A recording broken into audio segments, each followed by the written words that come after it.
Demolition charges. The Geth must have planted them. Hurry! We need to find them all and shut them down!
Normandy, the beacon is secure. This is Request amazing. immediate Actual working Prothean technology. Unbelievable. It wasn't doing anything like that when they dug it up. Something must have activated it. Roger, Normandy. Standing by.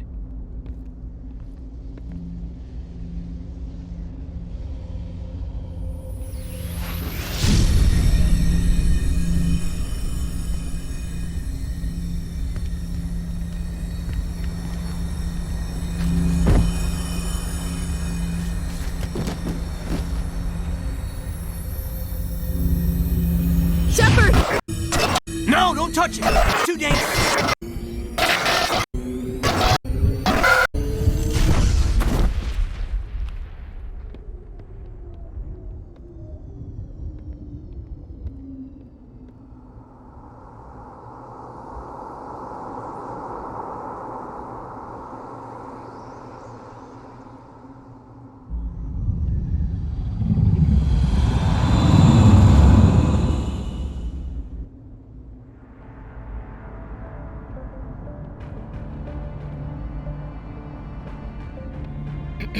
We identified the ship that touched down on Eden Prime. The Normandy, a human alliance vessel. It was under the command of Captain Anderson. They managed to save the colony. And the beacon. One of the humans may have used it.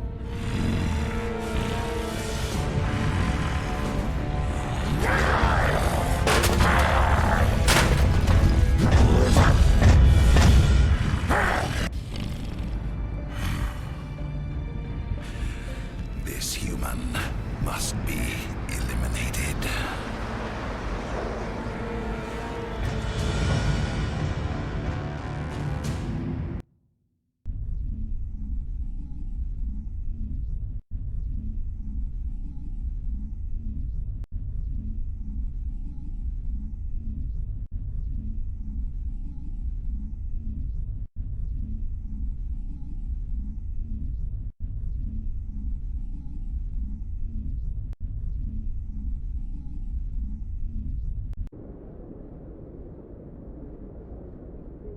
Dr. Chakwas, I think he's waking up.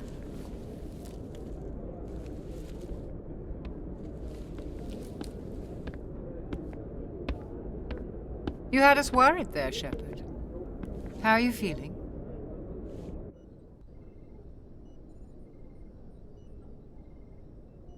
How did I end up here? How long was I out? About 15 hours. Something happened down there with the beacon, I think.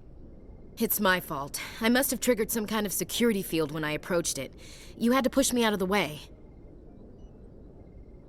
You had no way to know what would happen. Actually, we don't even know if that's what set it off. Unfortunately, we'll never get the chance to find out. The beacon exploded. A system overload, maybe. The blast knocked you cold. The lieutenant and I carried you back here to the ship.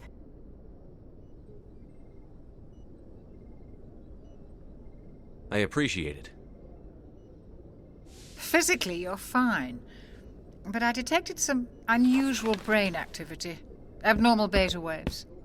I also noticed an increase in your rapid eye movement, signs typically associated with intense dreaming.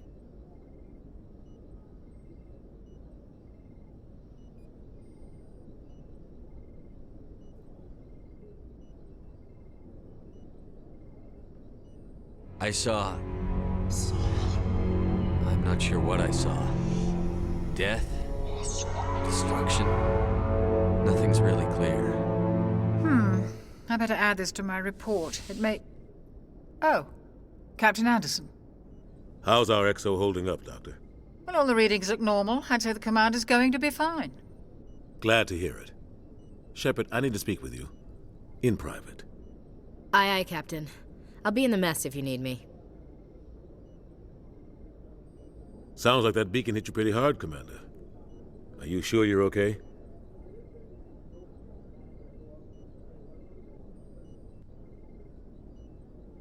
I don't like soldiers dying under my command. Jenkins wasn't your fault. You did a good job, Shepard.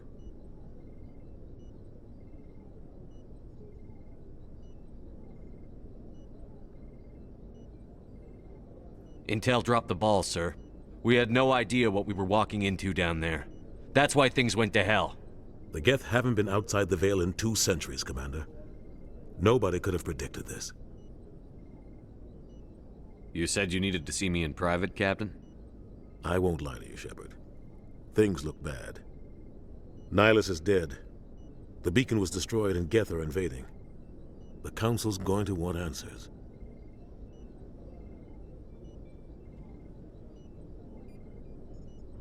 I didn't do anything wrong, Captain.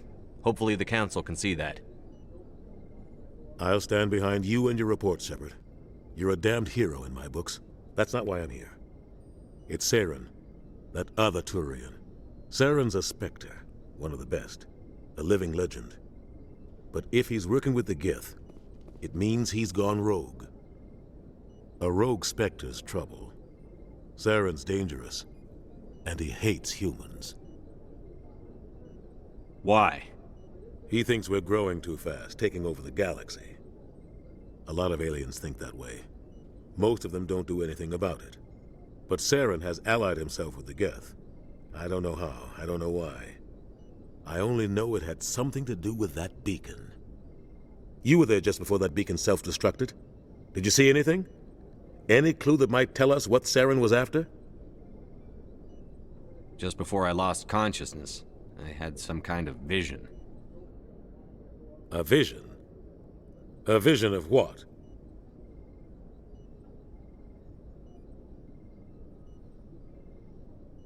I saw synthetics. Geth, maybe. Slaughtering people. Butchering them. We need to report this to the Council, Shepard. What are we gonna tell them? I had a bad dream? We don't know what information was stored in that beacon. Lost Prothean technology? Blueprints for some ancient weapon of mass destruction? Whatever it was. Saren took it. But I know Saren. I know his reputation is politics.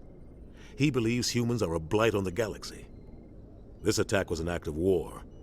He has the secrets from the beacon. He has an army of Geth at his command, and he won't stop until he's wiped humanity from the face of the galaxy. I'll find some way to take him down. It's not that easy. He's a Spectre. He can go anywhere, do almost anything. That's why we need the Council on our side. When have they ever done anything for humanity? If we expose Saren as a traitor, the Council will revoke his Spectre status. I'll contact the Ambassador and see if he can get us an audience with the Council. He'll want to see us as soon as we reach the Citadel. We should be getting close. Head up to the bridge and tell Joker to bring us into dock.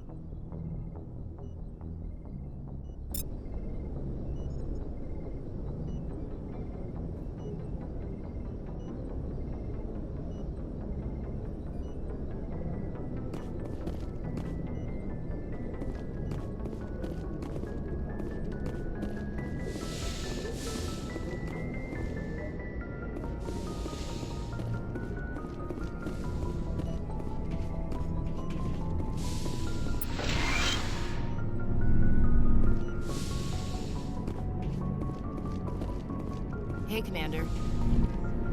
Yes, Commander? Is there something you need? How did you end up serving on an Alliance ship? I enlisted right out of med school. Earth always seemed boring to me. Too safe, too secure.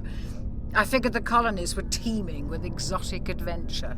I wanted to travel the stars, tending the wounds of tough soldiers with piercing eyes and sensitive souls. Turns out military life isn't quite as romantic as I'd imagined. But humanity needs the Alliance if we want to keep expanding through the Traverse, and the Alliance always needs good doctors. So I stayed on to do my part. Ever think you made the wrong choice? Sometimes I think about opening a private practice back on Earth, or maybe taking a position at one of the new med centers out in the colonies. But there's something special about working on soldiers. If I left the Alliance now, I'd feel like I was abandoning them. What do you know about Captain Anderson? I've served with him for a few tours now. He knows when to let things slide and when to crack the whip. The crew knows he's seen pretty much anything they'll ever run into. And he cares about the people under his command. How well do you know the Lieutenant? I'd never worked with him before this mission. But he has an impressive service record, over a dozen special commendations. Tends to keep to himself, though. Maybe because of the headaches. It's not easy being an L2. What does that have to do with it? Well, most biotics now use the L3 implants. Lieutenant Alenko was wired with the old L2 configuration. Sometimes there are complications. What kind of complications? Severe mental disabilities, insanity, crippling physical pain. There's a long list of horrific side effects. Caden's lucky. He just gets migraines. I should go. Goodbye, Commander. Glad to see you're okay, Commander.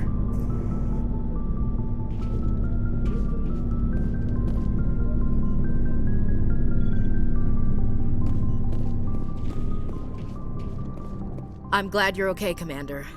The crew could use some good news after what happened to Jenkins. Jenkins was a valuable part of this crew. Part of me feels guilty over what happened. If Jenkins was still alive, I might not be here.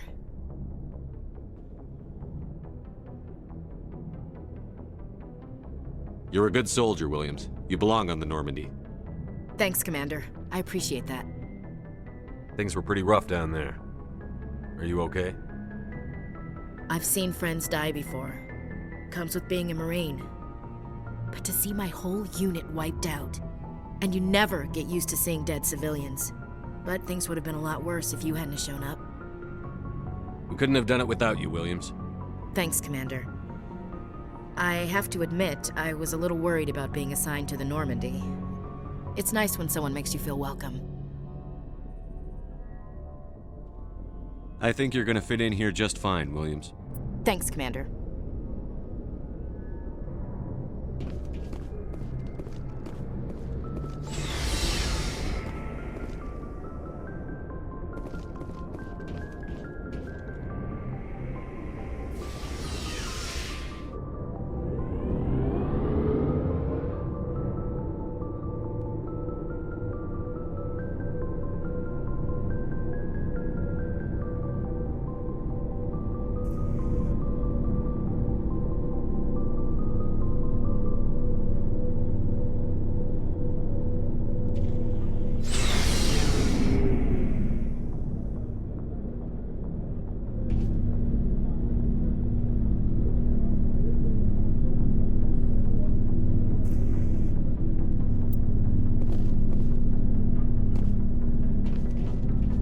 Hey, Commander. Looking for some extra supplies before you head out? What have you got? Whatever you want. Armor, weapons, mods. It's not standard Alliance issue, but that's not necessarily a bad thing. Well, as long as you don't mind paying for it. Why should I pay you for my weapons and armor? My stuff doesn't come from the Alliance. I have to purchase it myself, and it's not cheap. Hell, the licenses alone have set me back more than I'd like. But no licenses, no goods. Without the goods, I'm out of a job. What are licenses? Why do you need them? Manufacturers sell licenses.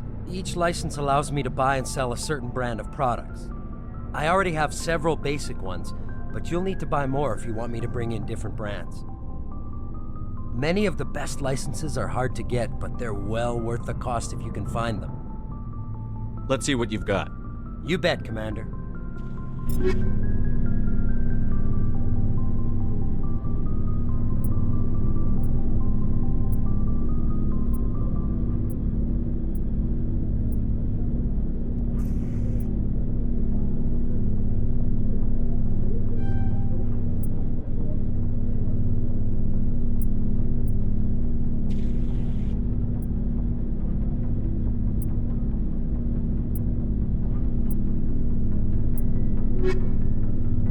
Looking for supplies?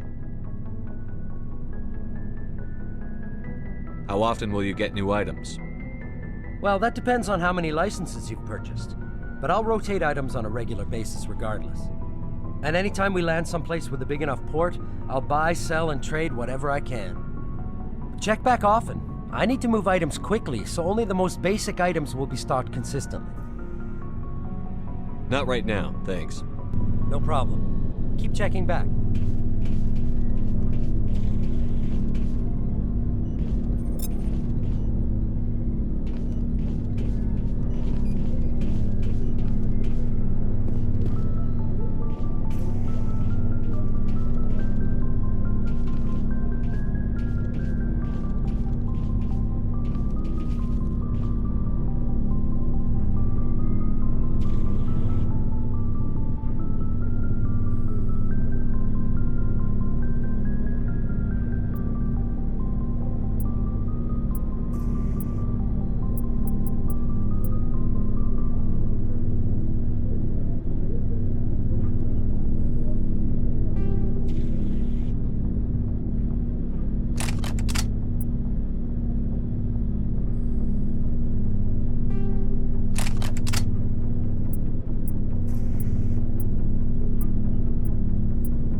Go speak to Joker when you're ready. Tell him to bring the Normandy into dock.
I'm glad you're okay, Commander.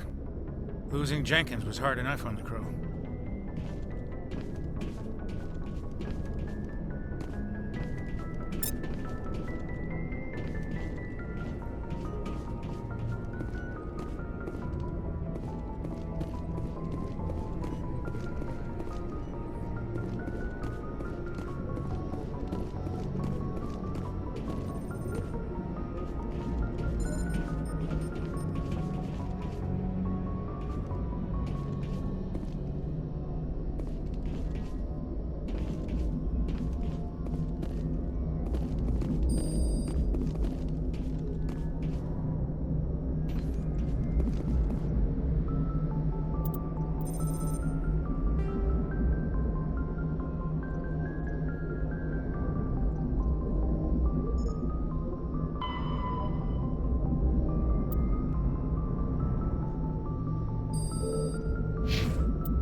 "50,000 years ago, the Protheans were the only spacefaring species in the galaxy. They vanished in a swift galactic extinction. Only the legacy of their empire remains. They are believed to have built the mass relays and the Citadel, which have allowed numerous species to explore and expand throughout the galaxy. Prothean ruins are found on worlds across the galaxy. While surprisingly intact for their age, functioning examples of Prothean paleotechnology are rare. Time and generations of looters have picked their dead cities and derelict stations clean. Some believe the Protheans meddled in the evolution of younger races. The Hanar homeworld of Kajay, for example, shows clear evidence of former Prothean occupation. The presence of a former Prothean observation post on Mars has caused a rebirth of interventionary evolutionists among humans. These individuals believe the god myths of ancient civilizations are misremembered encounters with aliens. The Geth are a humanoid race of networked AIs. They were created by the Quarians 300 years ago as tools of labor and war. When the Geth showed signs of self-evolution, the Quarians attempted to exterminate them. The Geth won the resulting war. This example has led to legal, systematic repression of artificial intelligences in galactic society. The Geth possess a unique distributed intelligence. An individual has rudimentary animal instincts, but as their numbers and proximity increase, the apparent intelligence of each individual improves. In groups, they can reason, analyze situations, and use tactics, as well as any organic race. Geth space is located at the trailing end of the Perseus Arm, beyond the lawless Terminus systems. The Perseus Veil, an obscuring dark nebula of opaque gas and dust, lies between their space and the Terminus systems. After the Geth secure a location, they round up and impale dead and living bodies on mechanical spikes. The spikes rapidly transform these victims into withered husks, extracting water and trace minerals and replacing them with cybernetics. The cybernetics reanimate the lifeless flesh and tissue, transforming the bodies into mindless killing machines.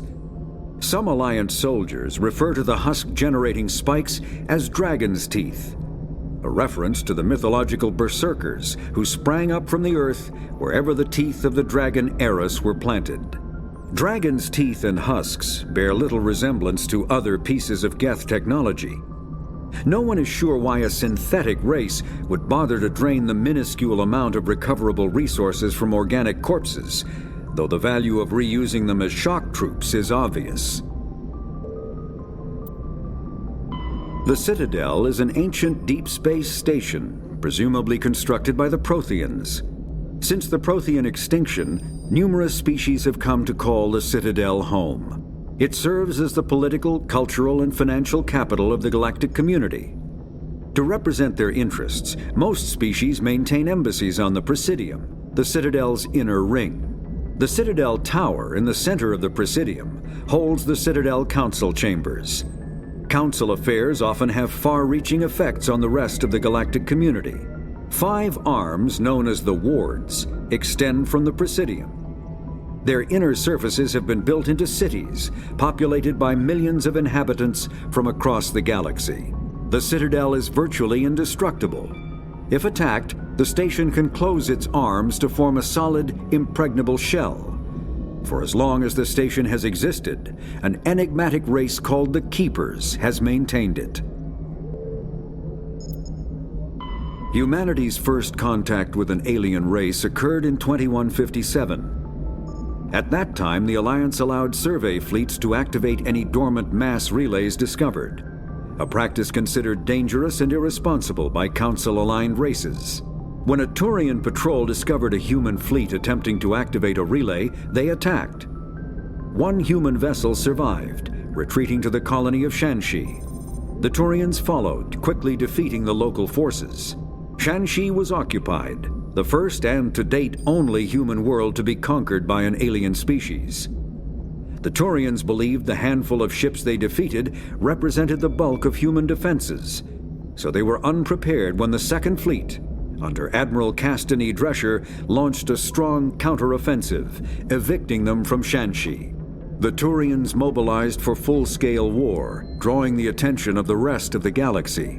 The Council quickly intervened, forcing a truce. Fortunately for humanity, the First Contact War was ended with a diplomatic solution. The Terminus systems are located on the far side of the Attican Traverse, beyond the space administered by the Citadel Council or claimed by the Human Systems Alliance. It is populated by a loose affiliation of minor species, united only in their refusal to acknowledge the political authority of the Council or adhere to the Citadel conventions. Their independence comes at a price. The Terminus is fraught with conflict. War among the various species is common, as governments and dictators constantly rise and fall. The region is a haven for illegal activities, particularly piracy and the slave trade. At least once a year, a fleet from the Terminus invades the nearby Attican Traverse. These attacks are typically small raids against poorly defended colonies.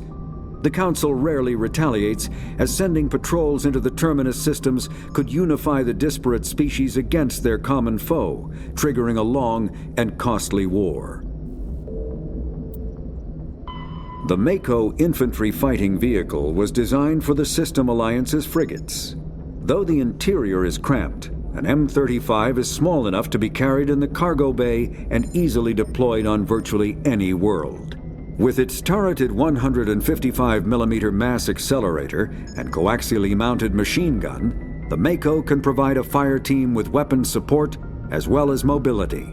Since Alliance Marines may be required to fight on any world, The Mako is environmentally sealed and equipped with microthrusters for use on low-gravity planetoids. The Mako is powered by a sealed hydrogen-oxygen fuel cell and includes a small Element 0 core. While not large enough to nullify the vehicle's mass, the core can reduce it enough to be safely airdropped. When used in conjunction with thrusters, it also allows the Mako to extricate itself from difficult terrain.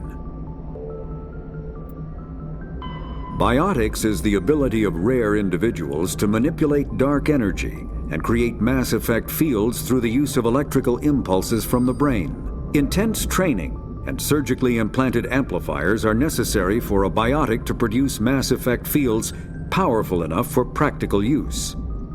The relative strength of biotic abilities varies greatly among species and with each individual. There are 3 branches of biotics. Telekinesis uses mass-lowering fields to levitate or impel objects. Mass-raising kinetic fields are used to block or pin objects. Spatial distortion uses rapidly shifting mass fields to shred objects. Most organic species are capable of developing biotic abilities, though there are risks involved. Biotics are the result of an in utero exposure to Element 0. This usually causes fatal cancers in the victim, but in rare cases, it coalesces into nodules within the fetus's developing nervous system. Combat hard suits use a dual-layer system to protect the wearer. The inner layer consists of fabric armor with kinetic padding. Areas that don't need to be flexible, such as the chest or shins, are reinforced with sheets of lightweight, ablative ceramic. The outer layer consists of automatically generated kinetic barriers. Objects traveling above a certain speed will trigger the barrier's reflex system and be deflected, provided there is enough energy left in the shield's power cell. Armored hardsuits are sealable to protect the wearer from extremes of temperature and atmosphere. Standard equipment includes an onboard mini-frame and a communications, navigation, and sensing suite. The mini-frame is designed to accept and display data from a weapon's smart targeting system to make it easier to locate and eliminate enemies. Kinetic barriers, more commonly called shields, provide protection against most mass accelerator weapons. Whether on a starship or a soldier's suit of armor, the basic principle remains the same. Kinetic barriers are repulsive mass effect fields, projected from tiny emitters. These shields safely deflect small objects traveling at rapid velocities. This affords protection from bullets and other dangerous projectiles, but still allows the user to sit down without knocking away their chair. The shielding afforded by kinetic barriers does not protect against extremes of temperature, toxins, or radiation. Medigel is a common medicinal salve used by paramedics, EMTs, and military personnel. It combines several useful applications: a local anesthetic, disinfectant, and clotting agent all in one. Once applied, the gel is designed to grip tight to flesh until subjected to a frequency of ultrasound. It is sealable against liquids, most notably blood, as well as contaminants and gases. The gel is a genetically engineered bioplasm created by the CERTA Foundation, a medical technology megacorp based on Earth. Technically, Medigel violates Council laws against genetic engineering, but to date, it has proved far too useful to ban.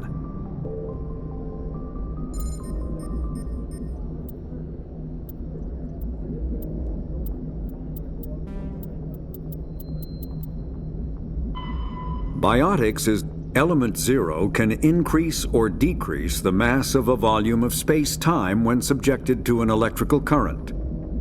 With a positive current, mass is increased. With a negative current, mass is decreased. The stronger the current, the greater the magnitude of the dark energy mass effect. In space, low-mass fields allow FTL travel and inexpensive surface-to-orbit transit. High-mass fields create artificial gravity and push space debris away from vessels. In manufacturing, low-mass fields permit the creation of evenly blended alloys, while high-mass compaction creates dense, sturdy construction materials. The military makes extensive use of mobility-enhancing technologies. with Mass Effect utilizing fighting vehicles standard frontline issue in most military forces. Mass Effect fields are also essential in the creation of kinetic barriers or shields to protect against enemy fire. Omni-tools are handheld devices that combine a computer microframe, sensor analysis pack, and manufacturing fabricator. Versatile and reliable, an Omni-tool can be used to analyze and adjust the functionality of most standard equipment, including weapons and armor, from a distance. The fabrication module can rapidly assemble small three-dimensional objects from common reusable industrial plastics, ceramics, and light alloys.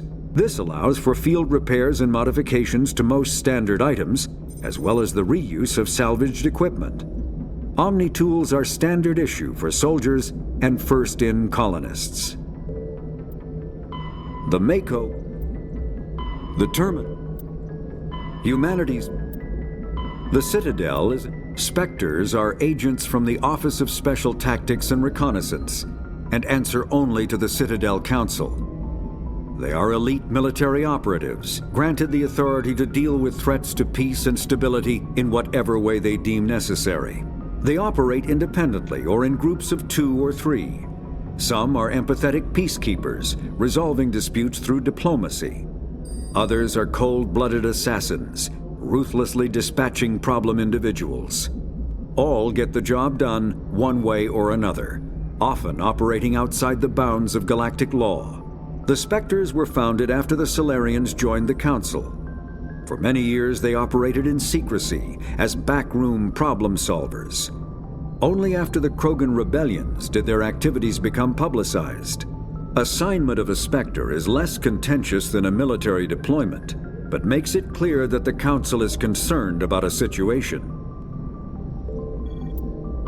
After the Geth secure the 50 roughly combat.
Good timing, Commander. I was just about to bring us into the Citadel.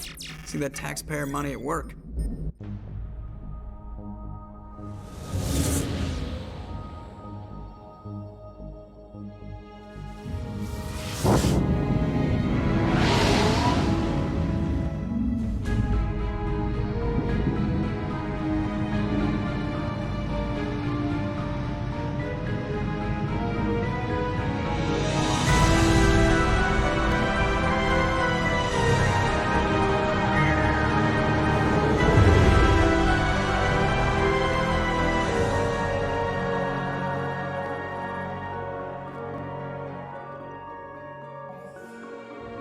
Look at the size of that ship. The Ascension, flagship of the Citadel fleet. Well, size isn't everything. Why so touchy, Joker? I'm just saying you need firepower too. Look at that monster. Its main gun could rip through the barriers on any ship in the Alliance fleet. Good thing it's on our side then. Citadel Control, this is SSV Normandy, requesting permission to land. Stand by for clearance, Normandy. Clearance granted. You may begin your approach. Transferring you to an Alliance operator. Roger, Alliance Tower, Normandy out.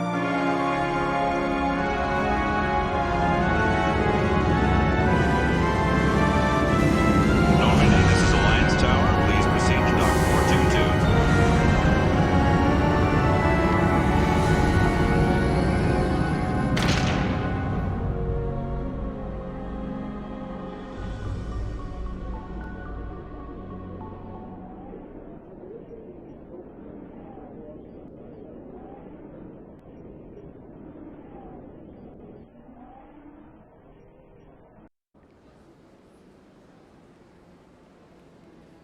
This is an outrage!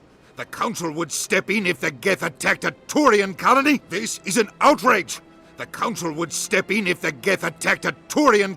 The Turians don't found colonies on the borders of the Terminus systems, Ambassador. Humanity was well aware of the risks when you went into the Traverse. What about Saren? You can't just ignore a rogue Spectre. I demand action! You don't get to make demands of the Council, Ambassador. Citadel Security is investigating your charges against Saren. We will discuss the CSEC findings at the hearing, not before. Captain Anderson, I see you brought half your crew with you. Just the ground team from Eden Prime, in case you had any questions. I have the mission reports. I assume they're accurate? They are. Sounds like you convinced the Council to give us an audience. They were not happy about it. Saren's their top agent. They don't like him being accused of treason.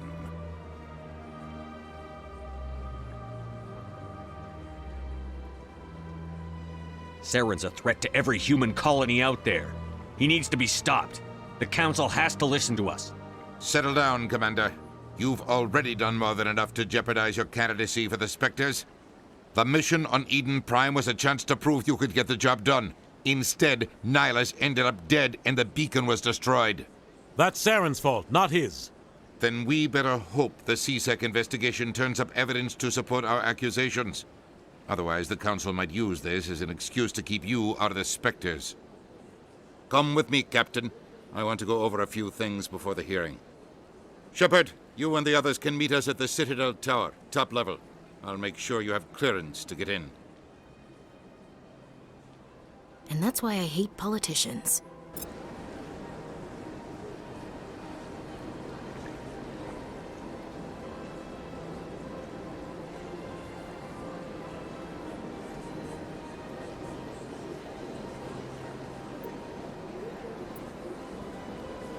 Big place. I can't tell the aliens from the animals. Well, they've built themselves quite the lake. Wonder if anyone ever drowned in it. Sure is peaceful here.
situations are very serious.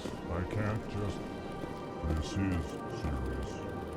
My reputation is at stake. I spoke with the consul confidence and her team, and she betrayed that confidence.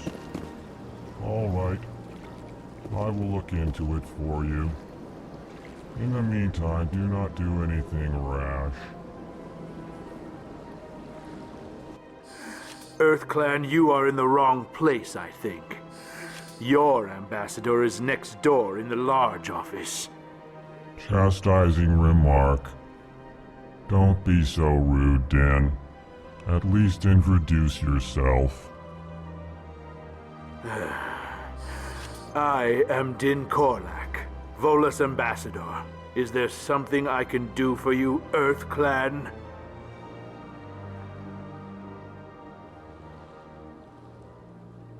What is this place? You are in the embassy for the Volus and the Elcor. Your ambassador is next door, in his own office. In this shared space, I aid my fellow Volus when I'm not being interrupted. I'd like to know more about the Volus. I'm sure our history and culture would bore you, EarthClan. Actually, I would like to know more about your history. My people came to the Citadel shortly after the Asari Solarians had discovered it. We were instrumental in establishing a standardized galactic economy. However, despite our long association with the Citadel and our many contributions to galactic society, we still do not hold a seat on the Council. Tell me about Volus culture. We are tribal by nature, but our ways are not violent. We barter and trade our lands and tribe members in order to increase status. Larger tribes often engulf smaller ones and eventually split again. Our society is very malleable, and our government is always shifting and changing. Since we're not physically adept, we trade our services for protection. What is it you do here? I look out for the best interests of the Volus people. No easy task considering how often we are overlooked by the Council. Chastising rebuke, Din. The Council favors your species greatly. You are naive. The EarthClan will be invited to the Council long before our species will. Why aren't the Volus or Elcor part of the Council? All species must prove themselves before they join the Council. All but the EarthClans, it would seem. Dismissive. Ignore the Volus ambassador, human. He is incorrect in his assessment. Really? How long have we been waiting? How long do you think we'll continue to wait? Bah, this talk is wasted on the humans. You seem to have a bit of a chip on your shoulder, Din. You humans are new to the Citadel, and yet the Council has granted you great favor. Chastising rebuke, Din.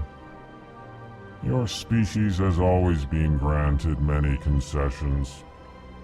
Volus territory has expanded tenfold since coming to the Citadel.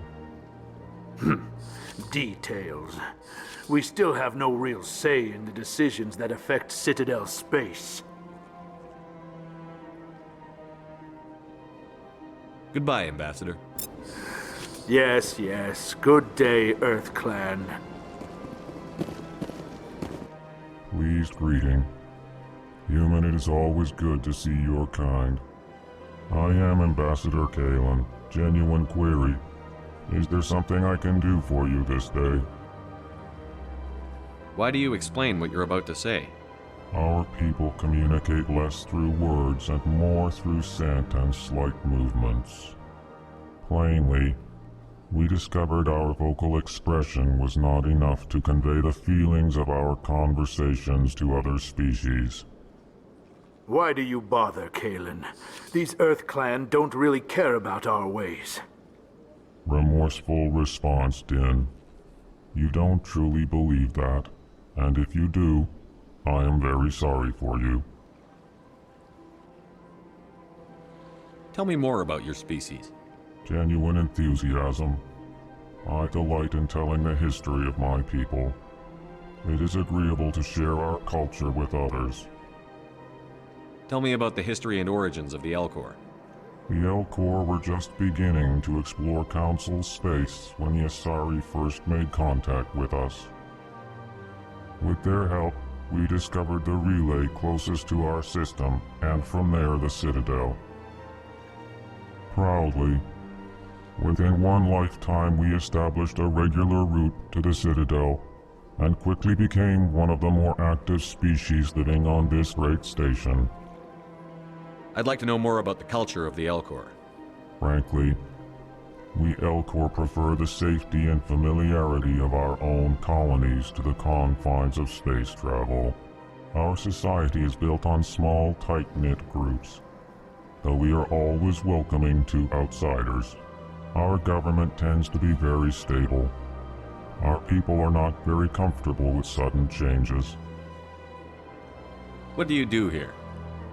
Modestly, I work to bring the problems and the requests of the Elcor groups to the attention of the Council. Ha! They only give us these positions to keep us quiet. The Council doesn't care about our races. Chastising rebuke. Your tone is inappropriate, Din. This human is not to blame for your malcontent or your misconceived suspicions. Goodbye, Ambassador. Sincere farewell. Hello there, human. Sincere apology, but I am here on business and cannot be distracted right now. You seem distressed. Is there something I can do to help? Alarmed response. You overheard that, did you?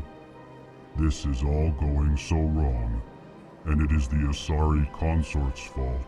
She's the one who started all this. What did this Asari do to get you so upset? I cannot speak more about this problem. It is too sensitive. Suffice it to say, she has compromised my authority as a diplomat. Where can I find this Asari consort? She is across the bridge from here. Her offices are easy enough to spot. Good day, human.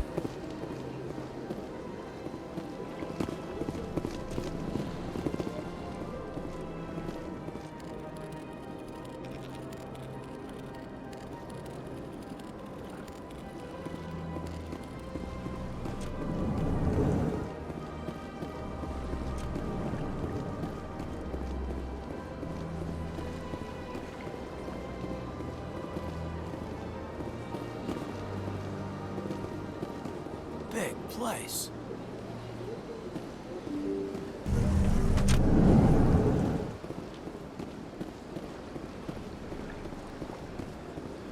Welcome to the Presidium.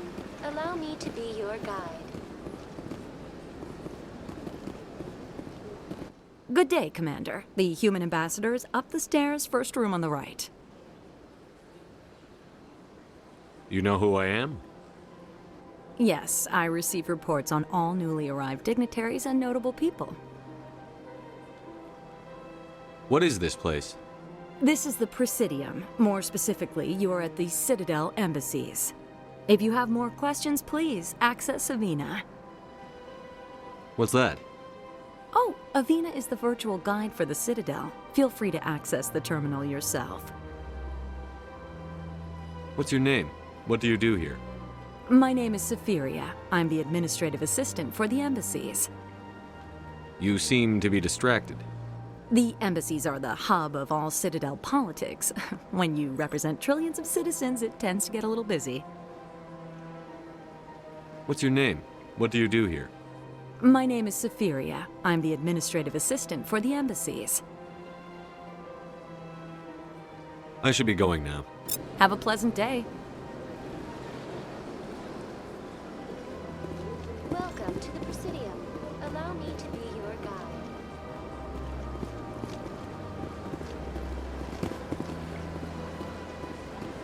Greetings and welcome to the Presidium. My name is Avina, and I am pleased to be your virtual guide throughout this level of the Citadel space station.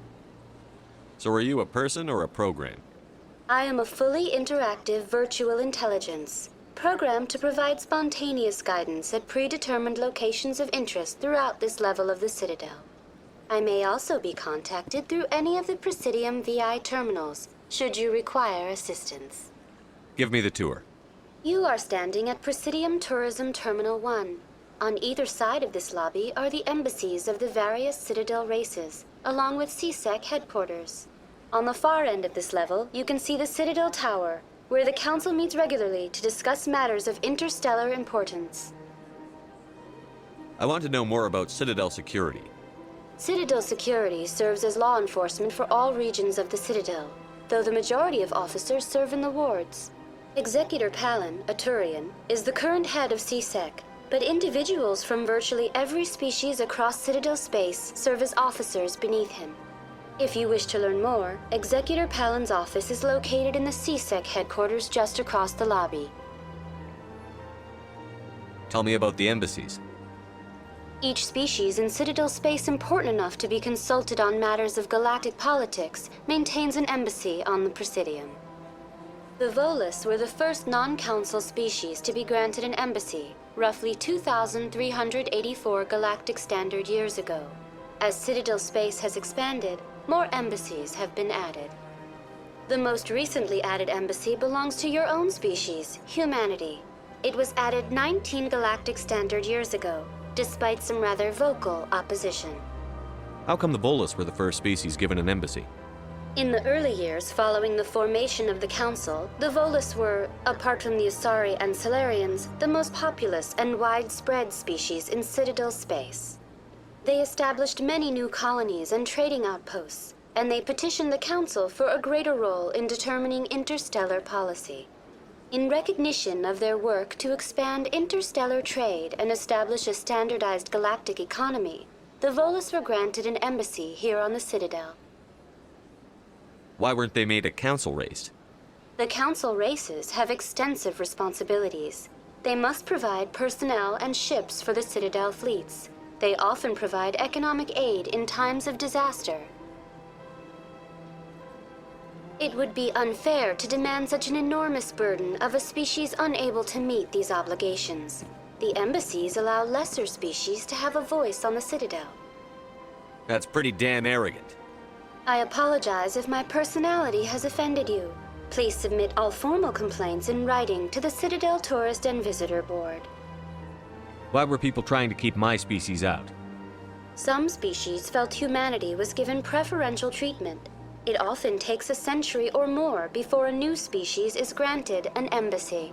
The Council gave a great deal of thought to this matter. In the end, they decided humanity's impact on Citadel space was significant enough to warrant an embassy. Do you agree with their decision? I am not programmed to make that kind of qualified judgment. My code is limited to information and simple interaction simulations. Do you know anything about specters? The term Spectre is derived from the branch of Special Tactics and Reconnaissance. Each Spectre agent is handpicked by the Council. Their primary role is preserving galactic stability and resolving volatile situations that cannot be handled through normal political channels. In this role, they are granted extraterritorial rights and jurisdictions. Spectres answer to no law or authority except the Council itself. What can you tell me about the Citadel Council? Originally, the Council consisted of representatives from the Asari and Solarians, the two dominant species in Citadel space. Roughly 1,304 galactic standard years ago, Turians were invited to join the Council in recognition of the role they played during the Krogan Rebellion. Since then, the three Council races have worked together to ensure the peaceful coexistence of the galactic community, while preserving individual autonomy for each species. It can't be as simple as that. There must be problems somewhere in the system. I am not programmed to make that kind of qualified judgment. My code is limited to information and simple interaction simulations. Goodbye. Goodbye, and thank you for using Avena. Please enjoy your visit to the Citadel.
Look at that bug thing over there. Please do not disturb the keepers. Please do not disturb the keepers. Welcome to Presidium Tourism Terminal 2. You are standing near the base of the Citadel Tower, one of the Presidium's most recognizable and important structures. Behind me is the spectacular Relay Monument, a scale model representation of a Prothean mass relay. To your left is one of the keepers, the enigmatic caretakers of the Citadel, working on a control panel. You may see keepers involved in various tasks throughout all levels of the Citadel. We ask that you do not interfere with them in any way. The keepers are essential to the smooth operation of the Citadel. Obstructing their daily work will result in harsh penalties, including incarceration and rehabilitation. Tell me about the Relay Monument. Discovered by the Asari who first arrived at the Citadel, the Relay Monument is one of the station's most interesting and controversial features. What is the meaning behind this striking piece of art? Is it a tribute to Prothean vanity? A reminder of their conquest of the galaxy through mass relay technology?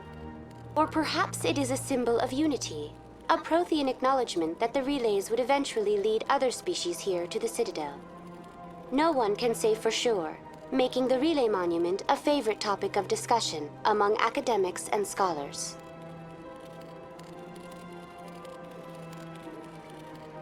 Tell me about the Citadel Tower. Housing both the council chambers and Citadel control, the tower is one of the most important buildings on the station. Access to these areas is restricted to those with the appropriate clearance. I'd like to hear more about the council chambers. The business of the Council, which often has far-reaching effects on the galactic community, is conducted in a room at the apex of the Citadel Tower. The Council chambers themselves are truly a magnificent sight to behold, though few get to experience the view in person. Typically, only the councilors, ambassadors, and high-ranking officials, along with various support staff, are allowed access. What if someone has business with the council? The average citizen must go through the proper channels if they wish an audience with the Council. This is usually arranged through their respective ambassadors. Even then, few are given access to the actual council chambers. In most cases, the ambassador acts on behalf of the citizen. What happens in Citadel Control? Citadel Control handles all incoming and outbound transit. Every ship within 2,000 kilometers of the Citadel is under the jurisdiction of Citadel Control. At peak capacity, they are responsible for monitoring upwards of 1,000 vessels. I'd like to hear more about the Council Chambers. The business of the Council, which often has far-reaching effects on the galactic community, is conducted in a room at the apex of the Citadel Tower. The Council Chambers themselves are truly a magnificent sight to behold, though few get to experience the view in person. Typically, only the councilors, ambassadors, and high-ranking officials, along with various support staff, are allowed access. I'm scheduled to have an audience with the Council. Only a handful of visitors to the Citadel are ever granted that privilege. I would be jealous, but that is outside the scope of my programming. I'd like to know more about the Keepers.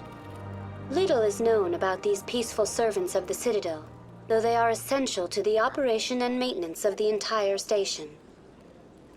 Citadel regulations protect the Keepers against interference during the performance of their tasks. Failure to comply will result in harsh penalties. Keepers can be seen in all sections of the Citadel, but are typically found in and around the tower. Any particular reason there are so many Keepers in this area? The Keepers do not communicate with other species. It is assumed, however, that the tower houses the Citadel's primary control systems. Many of the station's systems, such as navigation and life support, function automatically. It is believed the Keepers operate those systems from inside the tower's inaccessible core. The Keepers also make frequent appearances in the Council Chamber itself, though they appear to be just passing through on their way to some other destination. That's all for now. Thank you for using Avina. Have a pleasant day.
Welcome to Presidium Tourism Terminal 3.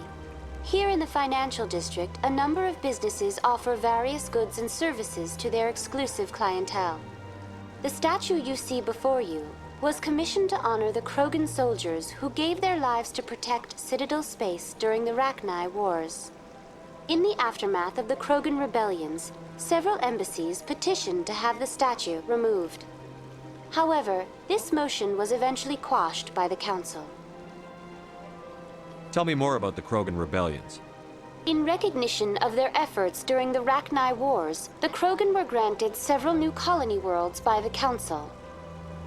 Over the next 400 years, the Krogan species began to expand. Blessed with an extremely high birth rate, their numbers began to swell.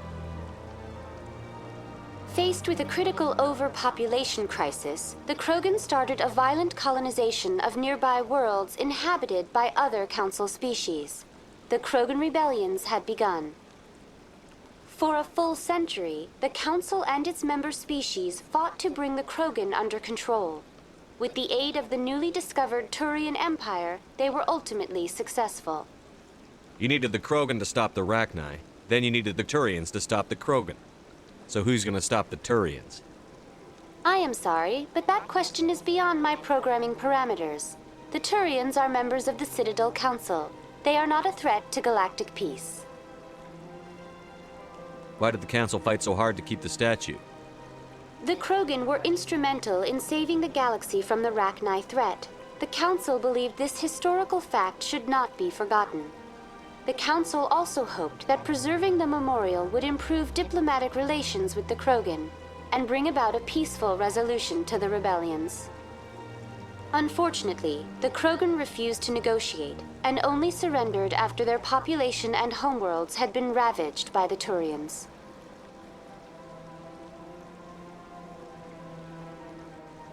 What were the Rachni Wars? Nearly 2,200 years ago, explorers seeking to expand Citadel space opened up mass relays leading to systems controlled by the Rachni.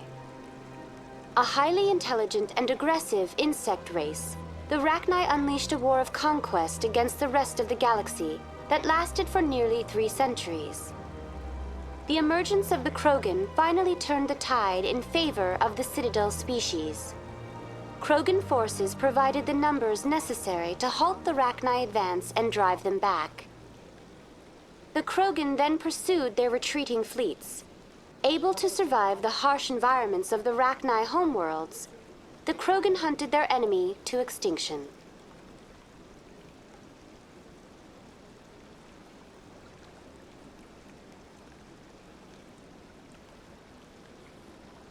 That's all for now. Thank you for using Avina. Have a pleasant day.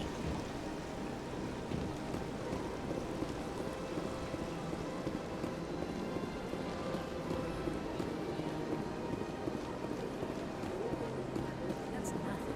I've had my office rearranged 5 times now. 5 times? Why? What do they want? How should I know? It's not like Keepers offer an explanation for what they're doing. Yet, everyone just lets them go on doing whatever it is they do. What choice do we have? If you try to stop them, they just shut down and another one replaces it. Just strange that we know so little about them. Not to mention frustrating.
I can't believe I landed a job here. This place is fantastic. Don't you just love it here? There's so much to see and do. The ambassadors here are very respectful, except for that Volus.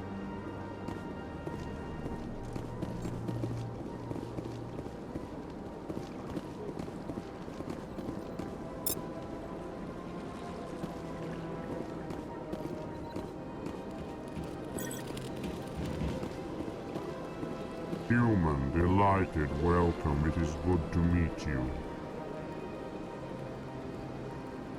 Ah, you humans are a wonderful sight here on the Citadel. It is good to see you, human. I sincerely hope you enjoy your time here.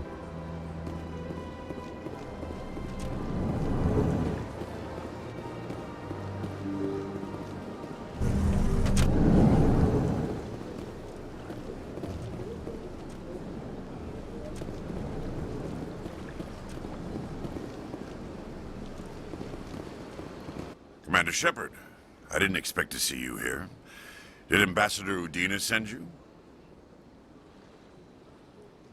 I came on my own. I need information.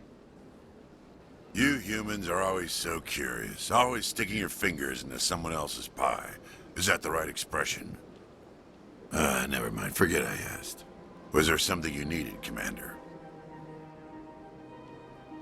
I get the feeling you're not too fond of humans.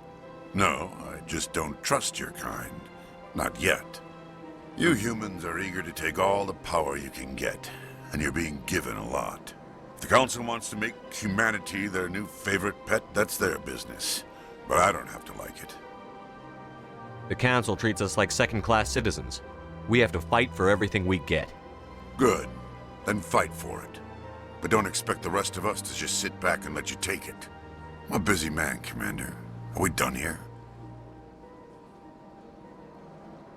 Tell me about CSEC. CSEC provides necessary police and security services throughout the Citadel. We're a civilian government agency, though many of our members have had military training.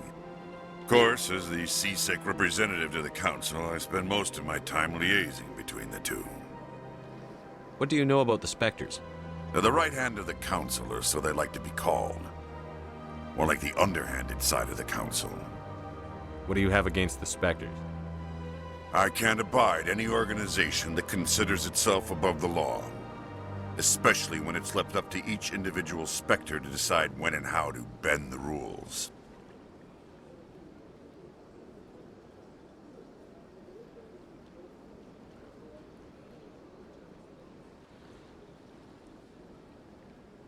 Tell me about your investigation into Saren. Sorry, Commander. I don't make a habit of giving out details about ongoing investigations. I'll be going now. Goodbye, Commander.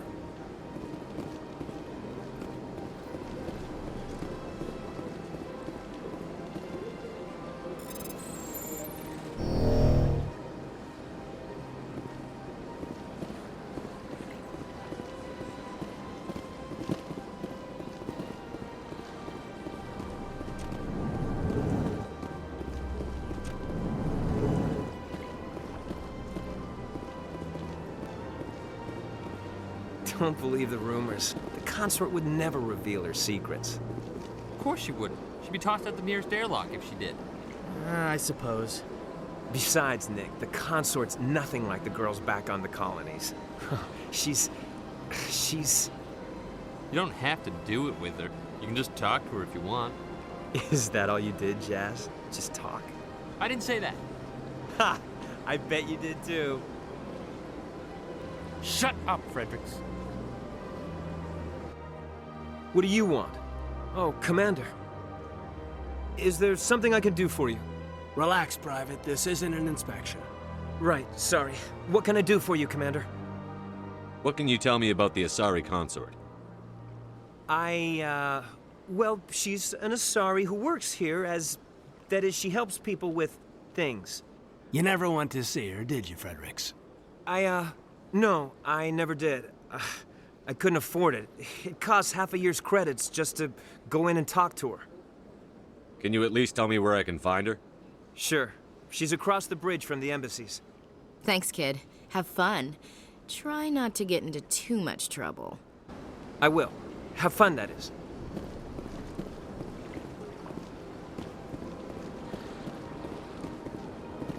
I don't have time to talk now. I'm very busy. I don't have time to talk now. I'm very busy. Hello, Commander. Can I get you something? You know who I am? Your arrival created a bigger-than-average stir among the diplomats and hangers-on around here.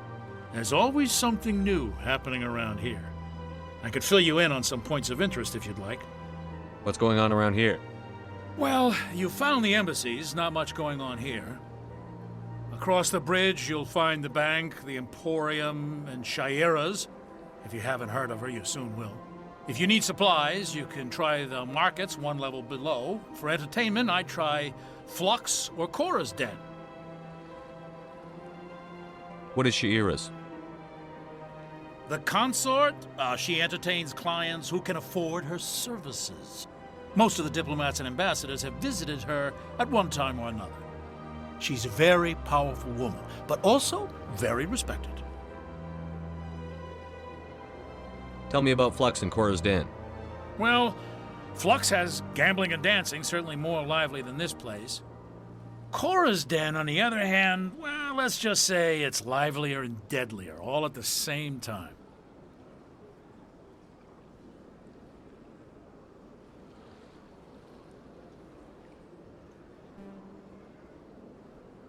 Goodbye.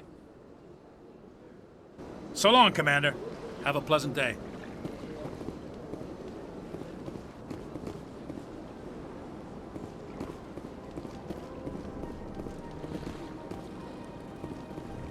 This place is a little too perfect.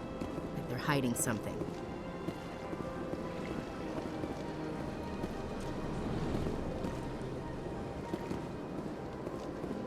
This place seems strange. I wish there were more humans around. You have to be tough with these aliens. They won't respect you otherwise. It's good to see another human face around here.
Welcome. I am Nailina. I don't recognize you as one of our expected clients today. Would you like me to see when the consort will be able to meet with you? Can't I just go in? I'm afraid not. Yeah, you must understand there are many who seek the consort services. But if you wish to leave your name, she'll make every effort to meet with you. What is the consort? What does she do? It's difficult to explain. She's many things to many people, and something different for each. Some seek her for advice, some for entertainment, others still for pleasure. Most of the time, our clients won't realize what they were seeking until after she has provided it for them. You make her sound like some kind of oracle. No, not in the usual sense. She's merely a woman with remarkable compassion and a generous spirit. I suggest you make an appointment and see for yourself. What do you do here, Nelina? I'm one of the consort's acolytes. Many of the people here today will not see the consort, but they expect to be attended to just the same. It's our job to ensure that they leave contented. What exactly do you attend to? Well, each acolyte has her unique abilities. Some soothe with song, others with conversation. As much as possible, we seek to match the needs of our clients to the skills of our acolytes.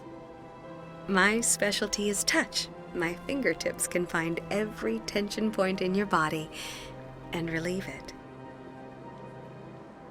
I'd like to try out your services. Excellent. I'll add you to our client list. We should be able to see you in 3 or 4 months. Nobody's worth that much of a wait. Well, that's not for me to judge. I have your name and you'll be contacted. Is there anything else? What is the consort? What does she do? It's difficult to explain. She's many things to many people, and something different for each. Some seek her for advice, some for entertainment, others still for pleasure. Most of the time, our clients won't realize what they were seeking until after she has provided it for them. I think I'm done here. Oh, well, I hope you'll return again in the future. We always enjoy seeing new clients.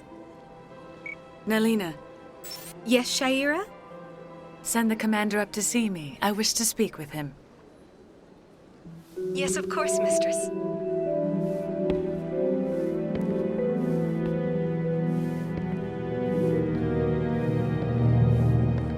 Huh.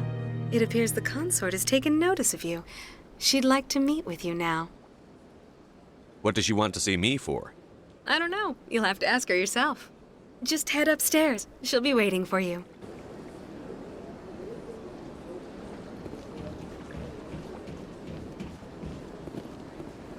I see even the humans find the consort irresistible.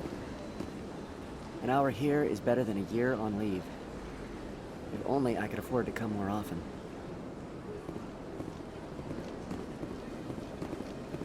Welcome. It is a pleasure to see you. This is my first time.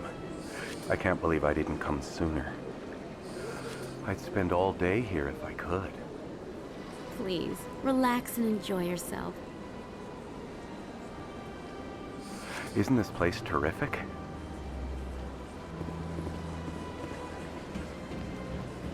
You're with the Alliance? My brother's a private back on Earth.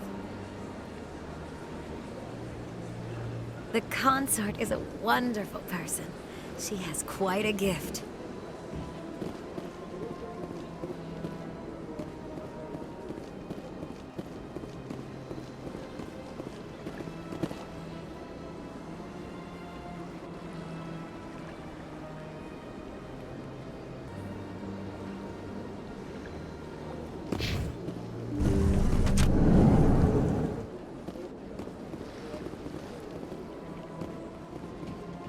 That is close enough, Commander. I've heard a great many things about you since your arrival here in our citadel. What exactly do you do? That depends on your needs. I offer advice to some, comfort to others. I have a certain problem that could use your expertise. Maybe I can help. I have a friend, Septimus, a retired Turian general. I won't discuss the details, but he wanted me to be more than I could be. We had a falling out. Now he spends his days in Cora's den, drinking and spreading lies about me. If you would speak to him as a fellow soldier, I believe he will listen to you and let the matter be. What happened between you? I respect his privacy too much to go into the details. If he wishes to tell you what happened, that is his prerogative. I don't make any promises, but I'll see what I can do. Thank you, Commander. That is all I can ask. Appeal to his sense of honor. Remind him of his position as a general. If you can convince him to stop spreading lies about me, I would be very grateful. Now I must ask you to take your leave. I have many clients waiting to see me. Please, Commander. I ask that you return to me only after you have spoken with Septimus.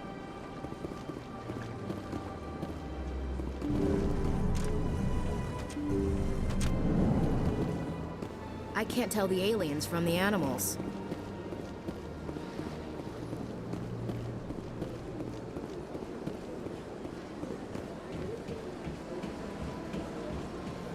I have to admit I'm a little nervous. That's understandable. Men are much sure to discover their first.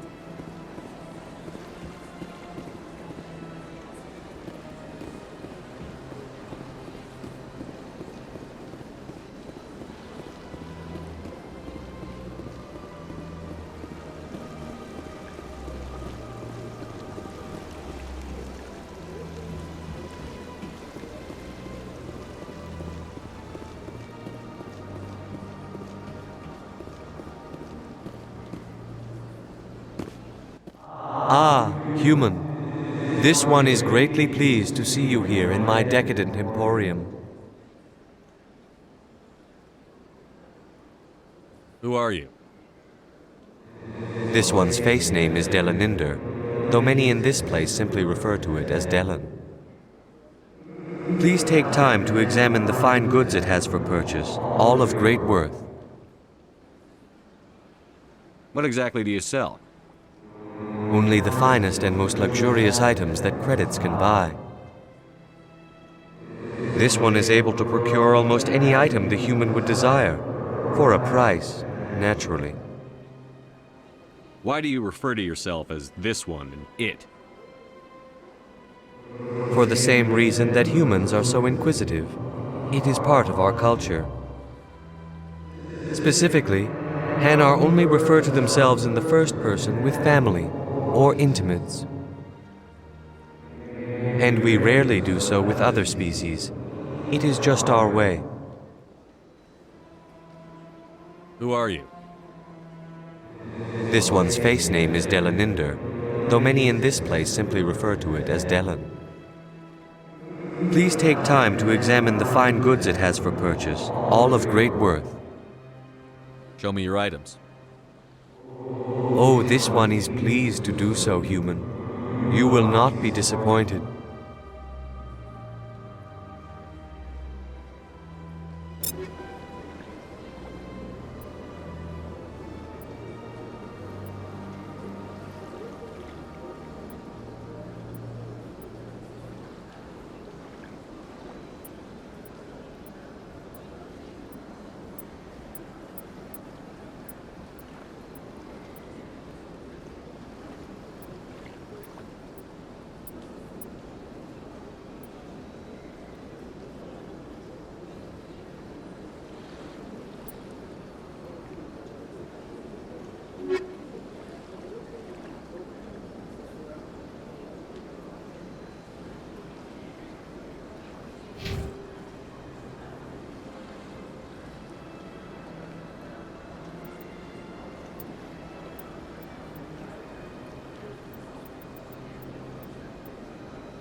The Asari were the first species to discover the Citadel.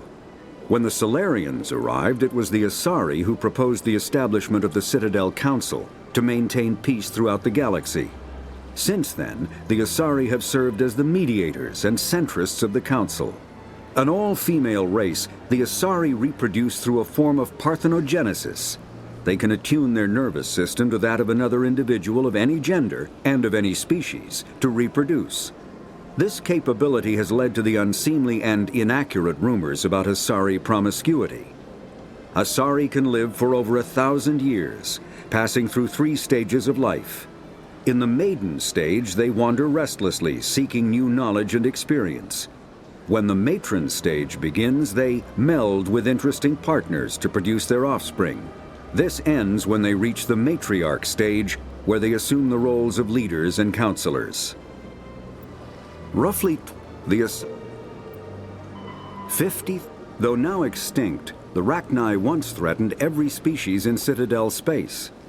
Over 2,000 years ago, explorers foolishly opened a mass relay to a previously unknown system and encountered something never seen before or since, a species of spacefaring insects guided by a hive mind intelligence.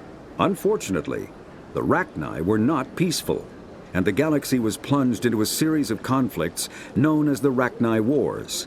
Attempts to negotiate were futile, as it was impossible to make contact with the hive queens that guided the race from beneath the surface of their toxic home world. The emergence of the Krogan ended the Rachni Wars.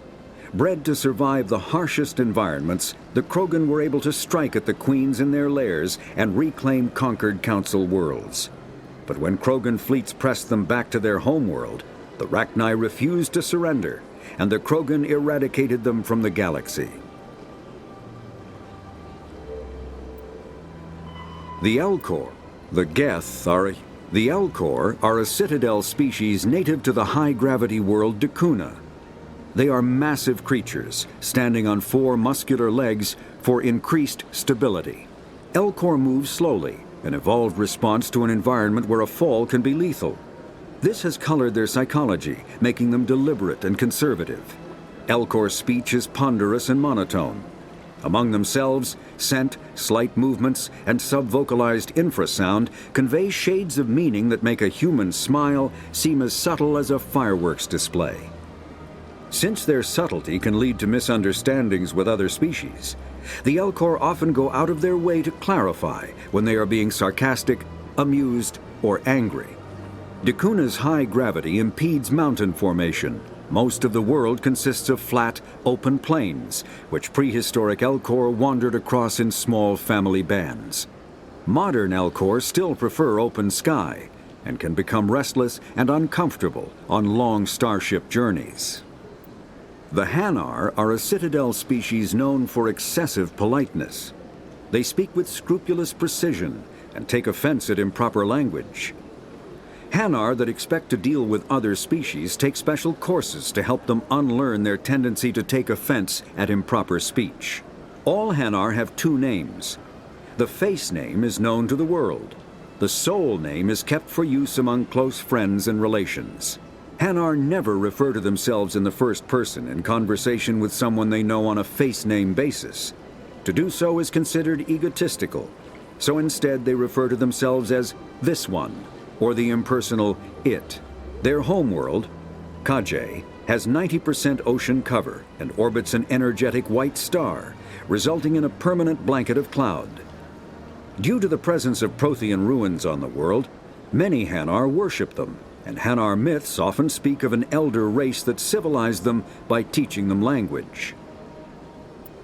When the Asari discovered the Citadel, they also discovered the Keepers, a docile, multi-limbed insect race that seemingly exists only to maintain and repair the Great Prothean Station.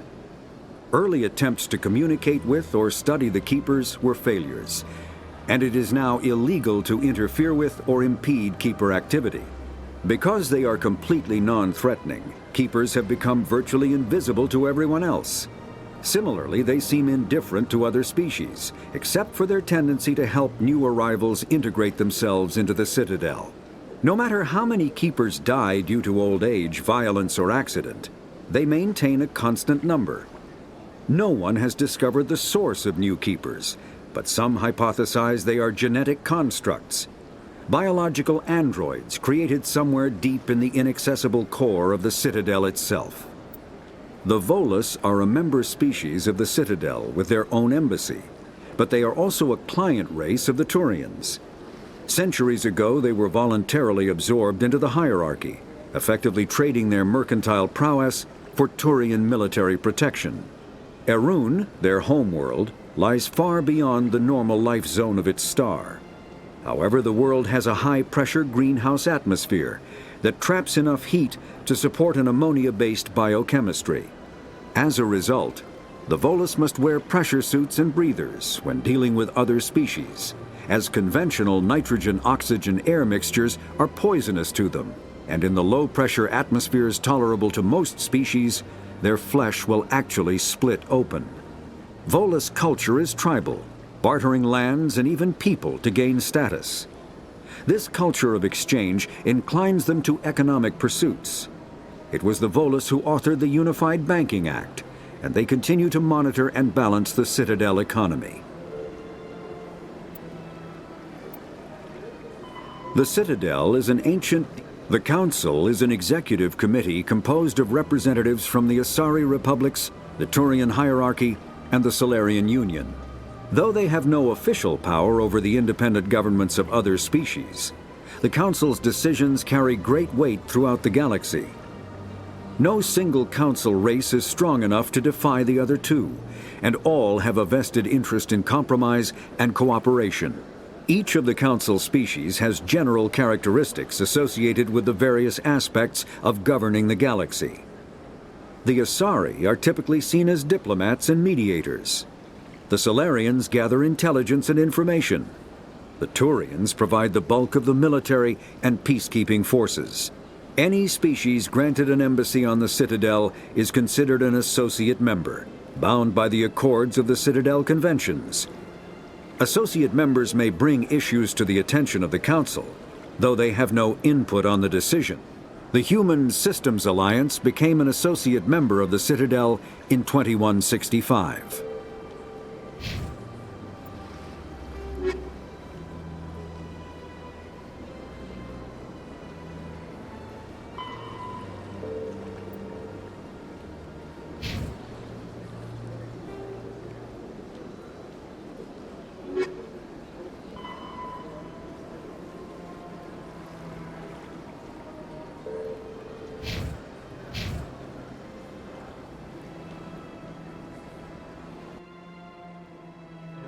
Commander, it is good to see you again. Would you care to see some of its fantastic items today? Show me your items. Oh, this one is pleased to do so, human. You will not be disappointed.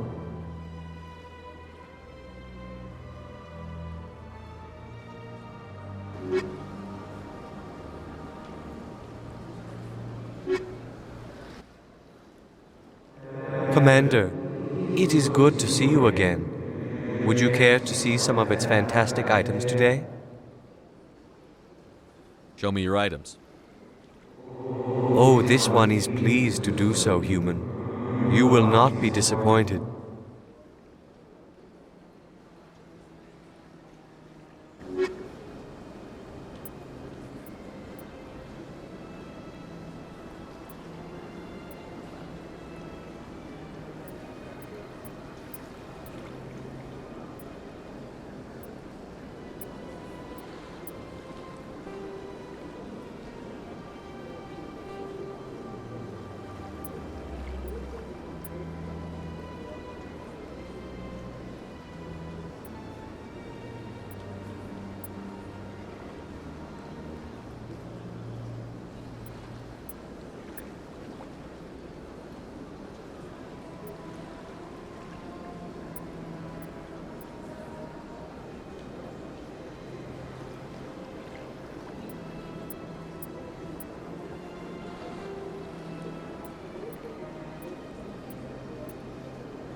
What's this?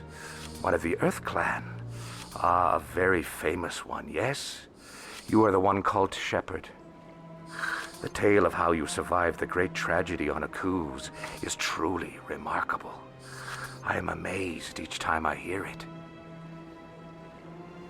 You've got me at a disadvantage here. Forgive me, Earth Clan. My name is Barla Vaughn. My job makes it necessary for me to keep informed. I am a financial advisor to many important clients here on the Citadel. When someone as important as yourself arrives on the station, I take notice. Tell me more about your job. Galactic finance is incredibly complex. A mix of laws and regulations from dozens of interstellar economies. I'm an expert in how all these economies interact. For a fee, I share my expertise. I also offer premium services for those clients who need someone to conduct business without drawing unwanted attention. Discreet and efficient. That's my motto. Sounds pretty shady. Everything I do falls completely within the bounds of interstellar commerce law. Even so, many of my clients would prefer their transactions remain undisclosed. For example, suppose a Hanar ambassador was petitioning the council to reduce tariffs on Hanar goods. How would it look if he had money invested in a Hanar exporting company?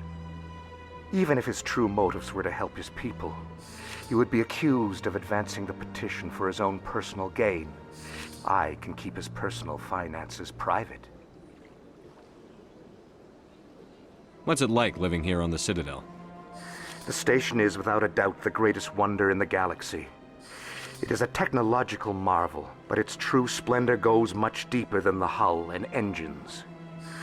From the Presidium to the wards, the entire station is a testament to the success of the Council. All the species of Citadel spaced together in a single, strong community. What makes the Presidium so special? It is the political center of Citadel space. 80% of all intelligent species in the known galaxy acknowledge the Council's authority on interstellar matters. But only the most powerful and influential species have embassies here on the Presidium. This level of the station is reserved for the elite, Shepard. People like us. What are the wards like? The cultural heart of the galaxy. They pulse with the lifeblood of millions of citizens from dozens of different species. You never know what you'll find out in the wards, Commander. It's always full of surprises. Fortunately, most of them are pleasant.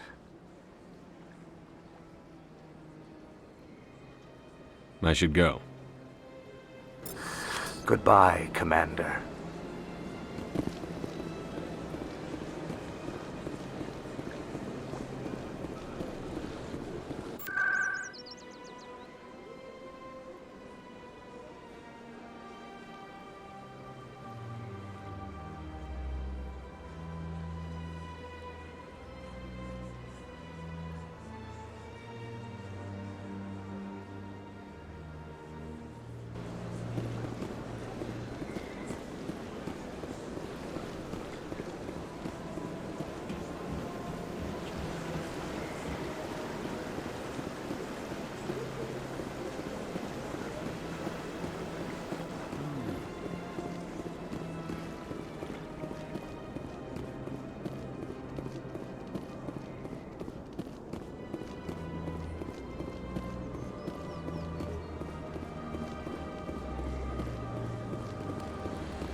I don't have time to talk now. I'm very busy.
Sure is peaceful here.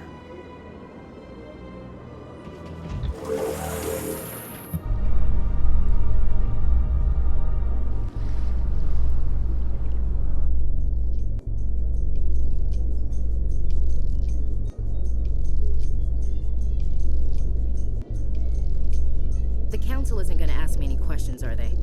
I doubt it. We've made our reports. Now we just have to trust Ambassador Udina. No, we don't, sir.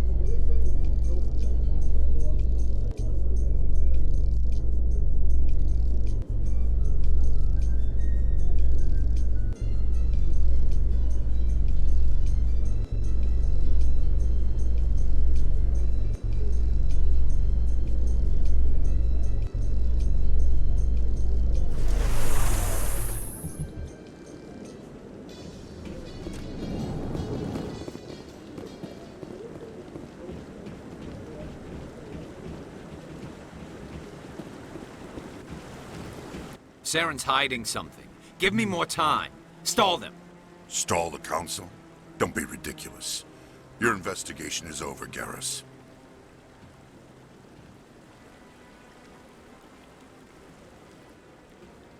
Commander Shepard, Garrus Vicarian. I was the officer in charge of the C-Sec investigation into Saren. Come across anything I should know about?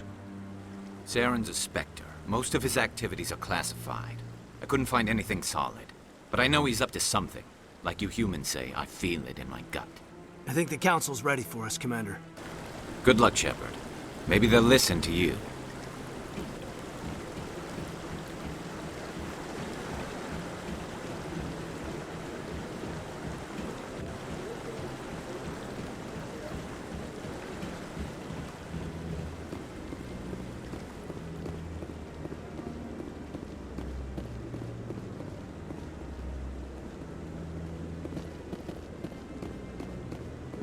Don't be ridiculous. The Volus won't be joining the Council for years.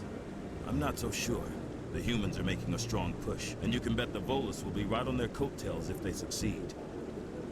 Allowing the humans to join us is a sound strategic move. But the Volus? No. The Hanar are likely to be next, then the Elcor. You may be right, though the Hanar need to lighten up a bit first. You just don't like them because you have trouble understanding them.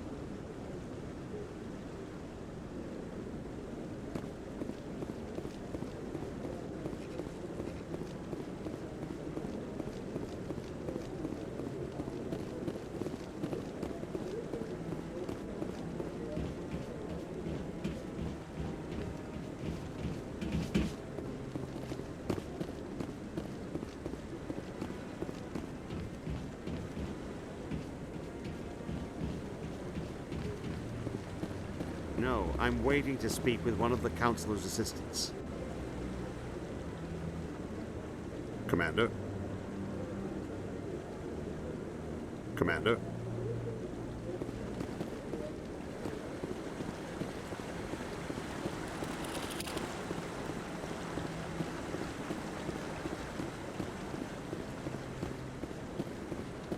No, I just want to ask a couple of questions.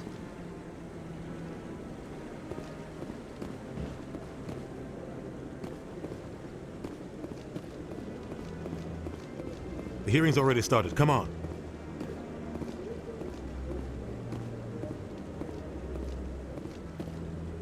The Geth attack is a matter of some concern, but there is nothing to indicate Saren was involved in any way. The investigation by Citadel Security turned up no evidence to support your charge of treason. An eyewitness saw him kill Nihilus in cold blood. We've read the Eden Prime reports, Ambassador. The testimony of one traumatized dock worker is hardly compelling proof. I resent these accusations. Nihilus was a fellow Spectre and a friend. That just let you catch him off guard. Captain Anderson, you always seem to be involved when humanity makes false charges against me.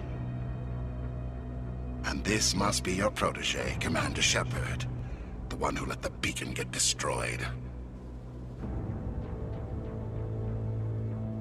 The mission to Eden Prime was top secret. The only way you could know about the beacon was if you were there. With Nihilus gone, his files passed on to me. I read the Eden Prime report. I was unimpressed. But what can you expect from a human? Saren despises humanity. That's why he attacked Eden Prime. Your species needs to learn its place, Shepard. You're not ready to join the Council. You're not even ready to join the Spectres. He has no right to say that. That's not his decision. Shepard's admission into the Spectres is not the purpose of this meeting. This meeting has no purpose. The humans are wasting your time, Counselor, and mine.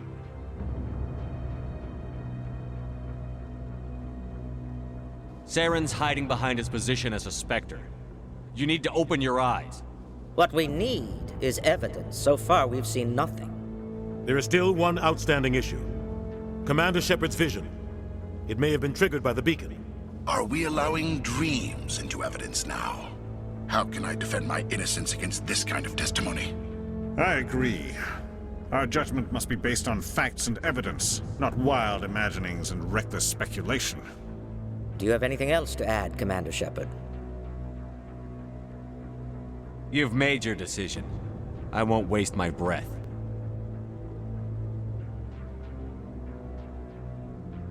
The Council has found no evidence of any connection between Saren and the Geth. Ambassador, your petition to have him disbarred from the Spectres is denied. I'm glad to see justice was served. This meeting is adjourned.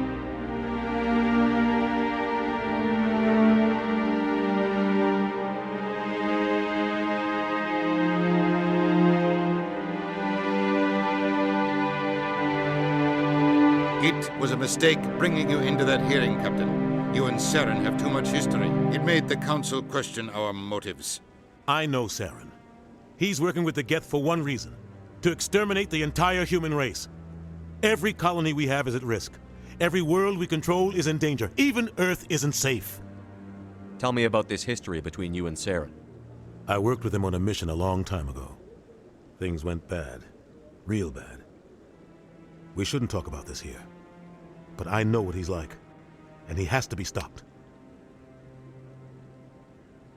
We need to deal with Saren ourselves. As a Spectre, he's virtually untouchable. We need to find some way to expose him. What about Garrus, that CSEC investigator? We saw him arguing with the Executor. That's right. He was asking for more time to finish his report. Seems like he was close to finding something on Saren. Any idea where we could find him? I have a contact in CSEC who can help us track Garrus down. His name is Harkin. Forget it. They suspended Harkin last month, drinking on the job. I won't waste my time with that loser. You won't have to. I don't want the Council using your past history with Saren as an excuse to ignore anything we turn up. Shepard will handle this. I'll take care of it. I need to take care of some business. Captain, meet me in my office later. Harkin's probably getting drunk at Cora's Den. It's a dingy little club in the lower section of the wards. Maybe there's another way to find evidence against Saren. You should talk to Barla Vaughn over in the financial district. Rumor has it he's an agent for the Shadow Broker. The Shadow Broker? An information dealer. Buys and sells secrets to the highest bidder. I've heard Barla Vaughn's one of the top representatives. He might know something about Saren, but his information won't come cheap. Our ambassador doesn't seem to get along with the Council. He's just frustrated. The Council's always preaching that we need to be part of the galactic community. But for them, it's a one-way street. They want us to expand and settle unstable regions like the Skillian Verge and the Attican Traverse. But when we run into trouble, they don't want to help us out. Everyone knows it's only a matter of time until we get a seat on the Council. The ambassador just thinks it should happen sooner rather than later. And I agree.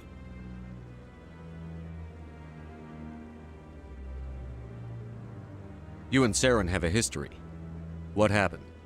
About 20 years ago, I was part of a mission in the Skillian Verge. I was working with Saren to find and remove a known terrorist threat. Saren eliminated his target, but a lot of people died along the way, innocent people. And the official records just covered it all up. But I saw how he operates. No conscience, no hesitation. He'd kill 1,000 innocent civilians to end a war without a second thought.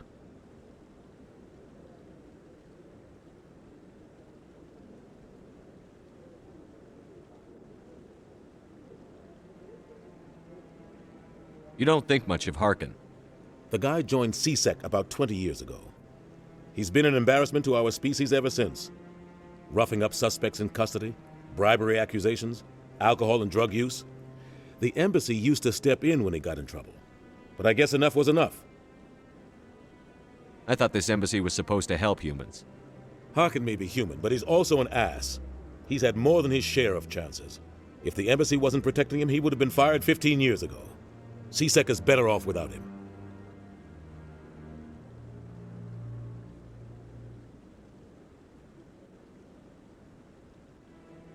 I want to know more about the Spectres. They're not your typical government agency. They tend to work alone, behind the scenes. They take care of problems the Council can't. It's not easy preserving peace across an entire galaxy. The Council prefers to use diplomacy and negotiation. But sometimes more extreme measures are needed. How do they decide who becomes a Spectre? You can't just apply to join. There's no training program. Spectres aren't made. They're born.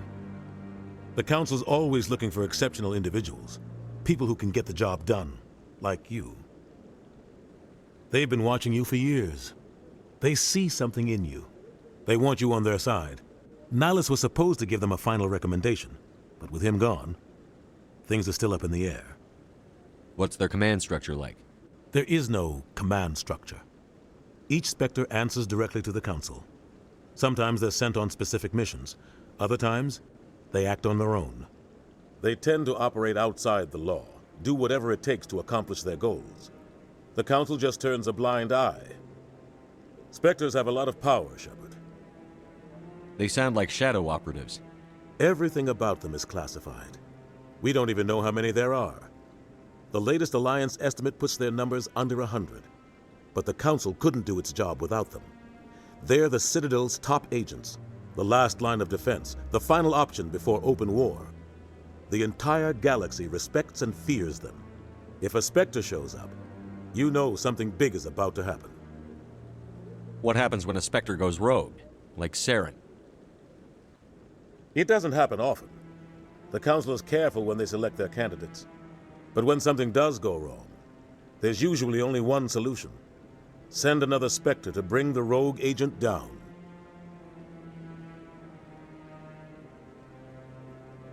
Tell me more about the Shadow Broker. He's a necessary evil of galactic politics. Buying and selling information is a part of the game. and the shadow broker just happens to be the best player on the field. Always sells to the highest bidder. Doesn't get involved in politics, doesn't pick sides. A simple system, but it works.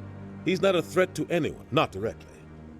He's just a resource we can use, or she is. Or maybe they are. Nobody really knows. Tell me about Barlavon. He specializes in moving large sums of money without leaving a paper trail. A financial genius, doesn't do anything illegal, but he knows all the loopholes. He's got an impressive client list. Ambassadors, diplomats, specters. That's probably why the shadow broker uses him.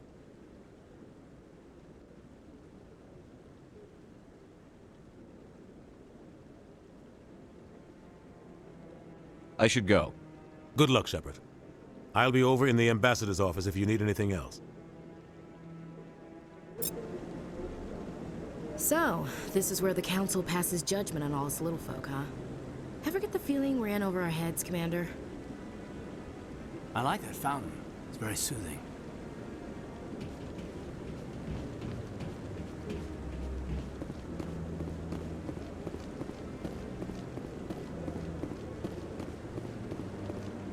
That guy's up to something. What? Oh, no, I wasn't. Never mind.